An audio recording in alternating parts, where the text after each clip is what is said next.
ஜீவநீரோடை ஊழியங்கள் வழங்கும் இதயத்திற்கு இன்று ஒரு சிந்தனை.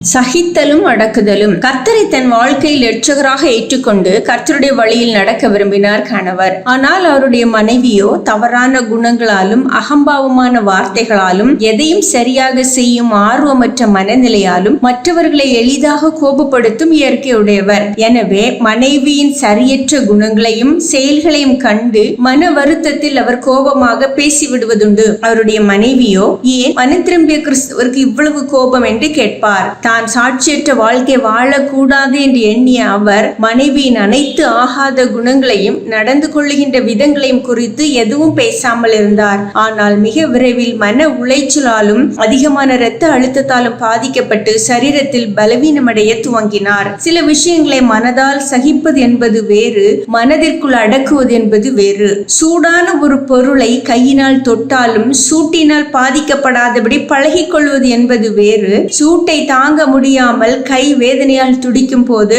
அதனை வெளியே காட்டாமல் மறைப்பது என்பது வேறு. பிறருடைய அநீதியான அக்கிரமமான செயல்பாடுகளால் மனம் வேதனையினால் துடிக்காதபடியும் கோபத்தினால் கொந்தளிக்காதபடியும் தாங்கிக் கொள்ள நாம் பழகவும் பக்குவப்படவும் வேண்டும். அதே வேளையில் மற்றவர்களின் அநீதியான மனநிலைகளுக்கு எதிரான நம்முடைய மன உணர்வுகளையும் வருத்தங்களையும் வெளிக்காட்ட விரும்பாமல் மறைப்பது பலவித எதிர் விளைவுகளை ஏற்படுத்தும். அது மனநிலைகளை பாதித்து வியாதிகளையும் உருவாக்கும். ஏனென்றால் நியாயமான மன உணர்வுகளை வெளிப்படுத்தும் வாய்ப்புகள் மனிதனுக்கு மிகவும் அவசியம். அப்படியானால் என்ன செய்யலாம்? முதலாவது, தேவனோடு நெருங்கி வாழ்ந்து அவருடைய உறவினால் எதையும் கர்த்தருக்காக சகிக்கும் ஒரு ஆற்றல் பெற்ற இருதயத்தை பெற வேண்டும். இரண்டாவது, மன உணர்வுகளை அடக்குவதை ஆன்மீகம் என்று எண்ணாமல் அவைகளை மனம் திறந்து கர்த்தரிடம் பேசி பேசி இருதயத்தின் அழுத்தங்களை குறைக்க வேண்டும். மனதை வருத்தப்படுத்துகின்றவர்களோடு பதிலுக்கு பதில் பேசாமல் மன வருத்தம் போக்கும் கர்த்தரிடம் அவைகளை சொல்லி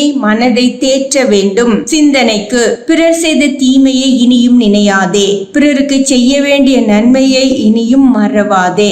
பிறர் செய்த தீமையை இனியும் நினையாதே, பிறருக்கு செய்ய வேண்டிய நன்மையை இனியும் மறவாதே.